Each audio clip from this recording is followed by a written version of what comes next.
Mercy.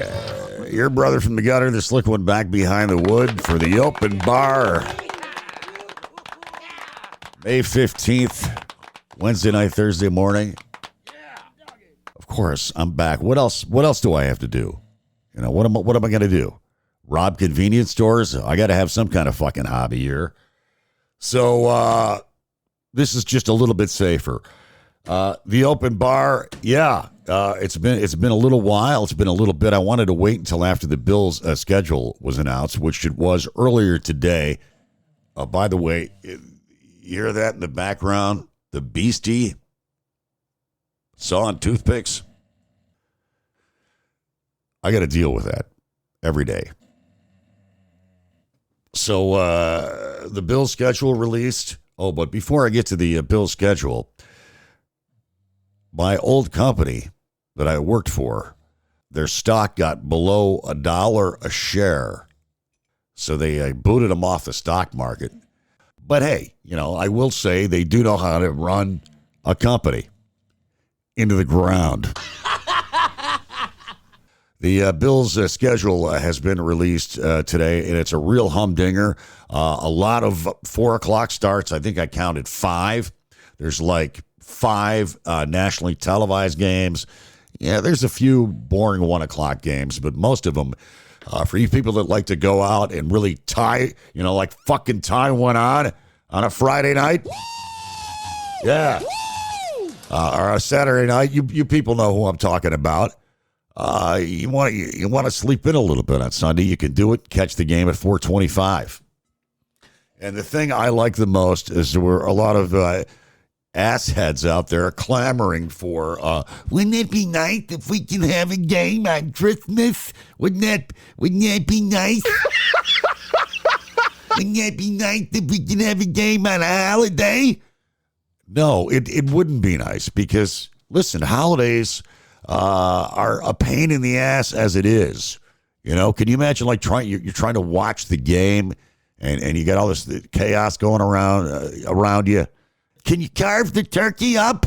Can you do something? You're going to just watch the game? So the Bills kick off the season. It's a real ball buster. I got to tell you right out of the gates. It's the Ravens. Yeah. And it's a nationally televised Sunday night game. And that'll be the home opener in Buffalo. Lamar Jackson. This will be a good test, though. And what's the running back? The big ass running back that runs over everybody, Derek Johnson or whatever the fuck his name is. Yeah. So the Bills' defense is going to have to be this new defense. This new revamped defensive line is going to have to have their shit together and be ready to rock and roll in week 1 because this will not be an easy game. But listen, we beat them in the playoffs, and that's when the real Lamar Jackson shows up. But let's hope they pull it off. Then week 2, it's our old punching bag, the New York Jets at New York, 1 o'clock game on CBS. That's the 14th. And then look at what we got here, another nationally televised game. Squish the fish. It's the Bills versus Miami. That is home against the New Orleans Saints. We should kick their ass around the block a few times, I would think. The Saints, they're really up Schitt's Creek kind of a team. I know they're trying to get better, but hey, aren't we all? They got a ways to go. They got no quarterback. What's his name? Retired. This should be a game that we should win. Having said that, I will talk about the next game, which is week 5, Sunday, October 5th, the Bills versus the Patriots at home, 8:20. It's another nationally televised game, Sunday nighter against the Patriots. And hey, how about Bill Belichick and that chick that he's sliding with, huh? Good for him. Good for him. Yeah, so listen, the Patriots, I think, are probably going to be the most improved team in our division. I don't think it's going to be the Jets, that's for sure. And I don't think it's going to be Miami either. They're just not tough, Miami. They're on the coach there about the culture of the team. So I think the Patriots will get their shit together. a lot more this year. But, still, it's a game. We should kick their ass. All right? So it's back-to-back nationally televised games. Next, Monday, October 13th. It's an 8-day break, and then we're at Atlanta for a Monday nighter against the Atlanta Falcons on ESPN. And that should be a hell of a game down there in hot Atlanta. A lot of people expecting the Falcons to bust a move this year. They got a lot of talent on that team. They kicked Kirk Cousins loose, saved themselves some money, and they're going to give this kid a chance. So, after the Monday nighter against the Falcons, the Birds, the Dirty Birds, we've got a bye. It's a bye week.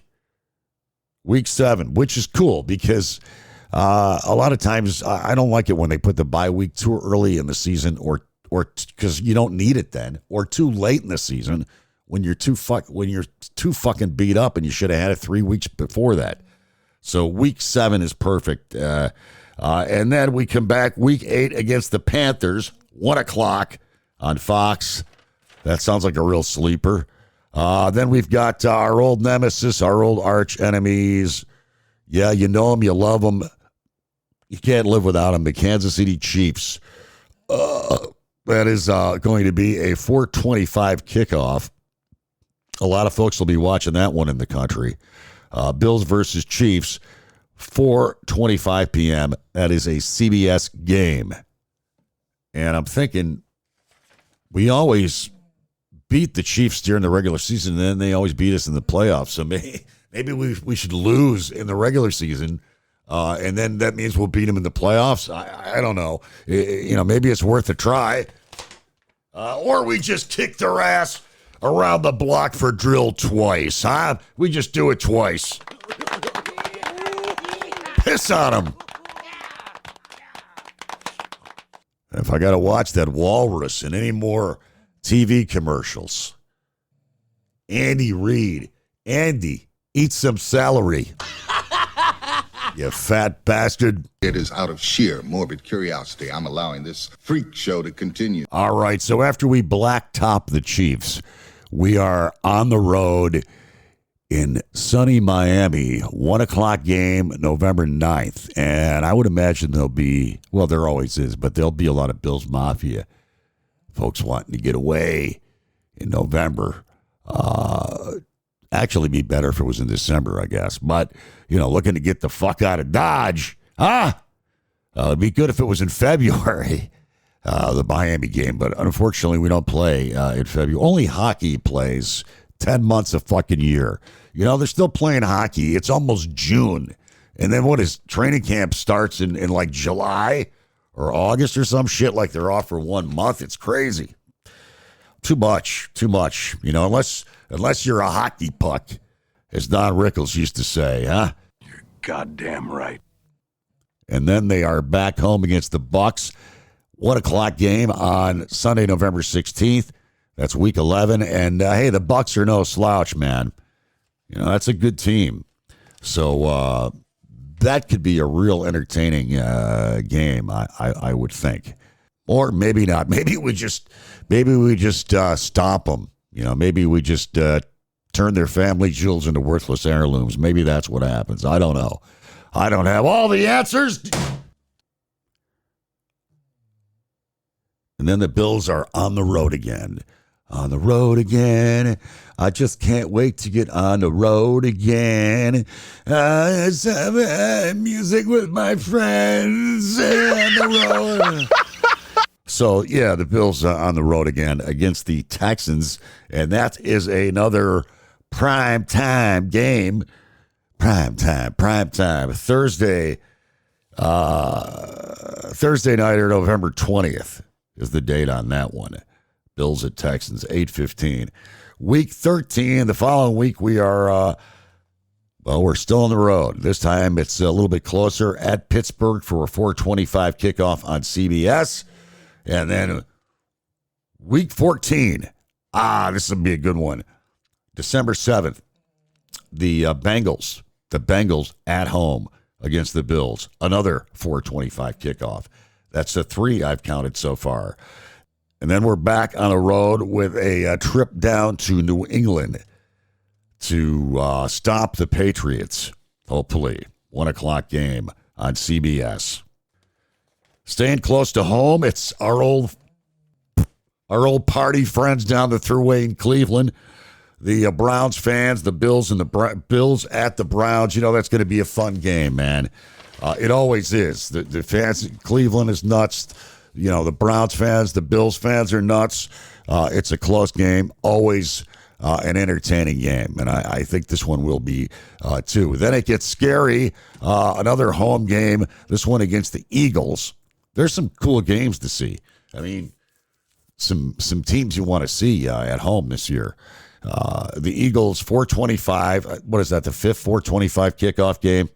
4:25 kickoff. Yeah.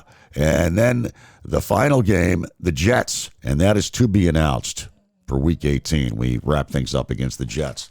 But the Super Bowl champion Philadelphia Eagles coming to town.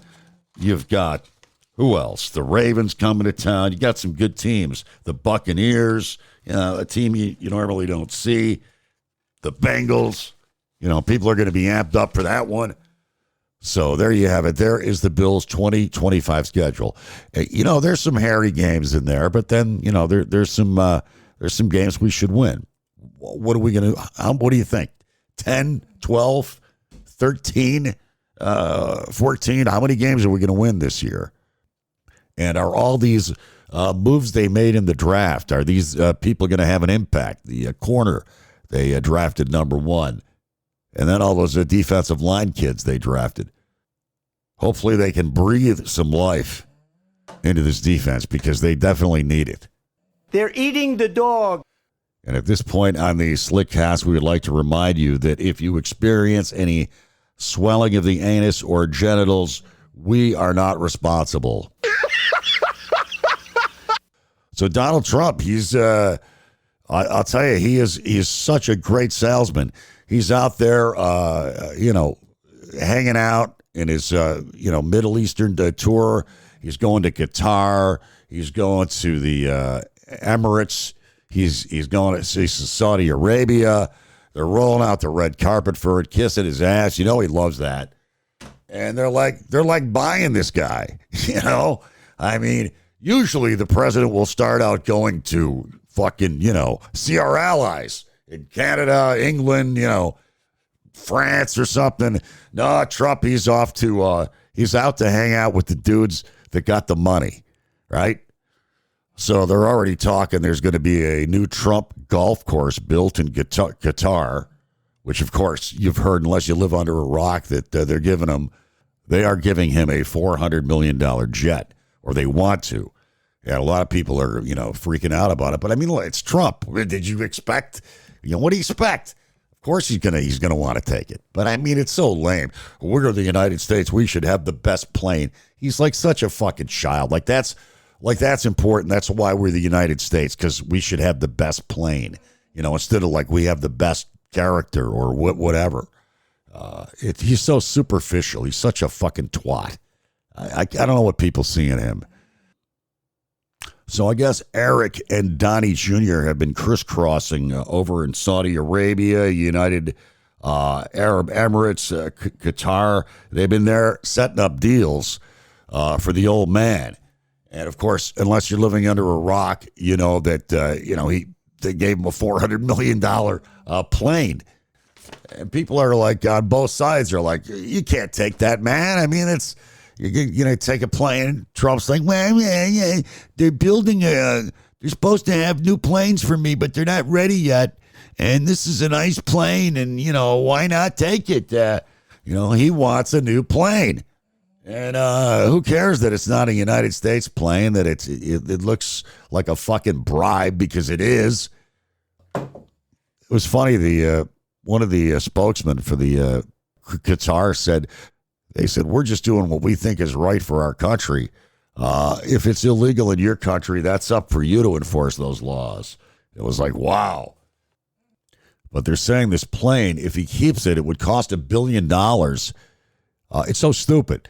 You know, it's got like 9 bathrooms on it. I mean, it's a fucking palace. It's a floating palace, $400 million fucking jet airplane. You know, it's Trump style too. It's fucking over the top luxury. He's got to fucking have it. And they're saying it would take $1 billion to convert that into the improvements they'd have to make to it to make it like bulletproof or whatever they do for the president of the United States, or put a different. I don't know what the fuck they do, but they gotta juice it up. $1 billion to juice it up. And then here's the catch. After he's done in office, it goes to the Trump presidency, so he keeps the plane, right? Plus, it's just an insult. I mean, if you're the president of the United States, have a fucking American plane, for Christ's sakes. It makes us look like we're beggars or something. I'm just so tired of him pissing on. Here's a guy that really pisses on the flag all the time. All he does is dump on America.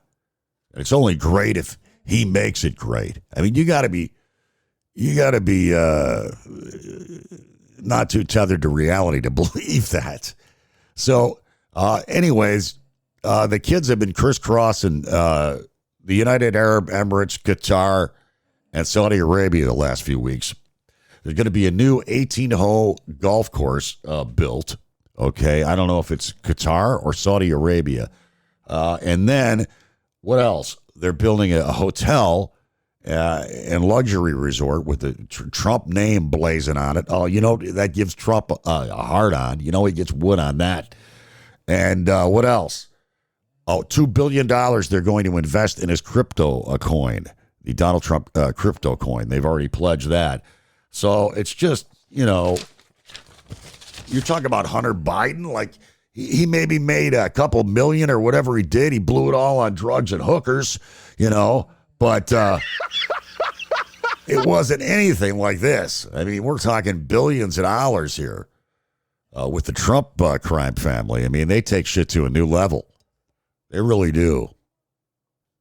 Yeah, the only thing I can think of that he hasn't done yet is put a for sale sign on the front of the White House. That's about the only thing that he hasn't done yet. So listen, that's all I got for you. Oh, we've got to plug our one and only sponsor, Hall of Fame sponsor. They've been with us for years, on and off when they can afford it. Greasy Ernie's Taco Emporium and Burrito Haven. Give it up. Located somewhere on Hurl Avenue. I think last week's chimichangas are on sale this week. All right, until next time, remain calm, circle the wagons, go Bills, live fast, die old, and of course, weed, whiskey, and Warren Zevon. Nighttime in the switching yard.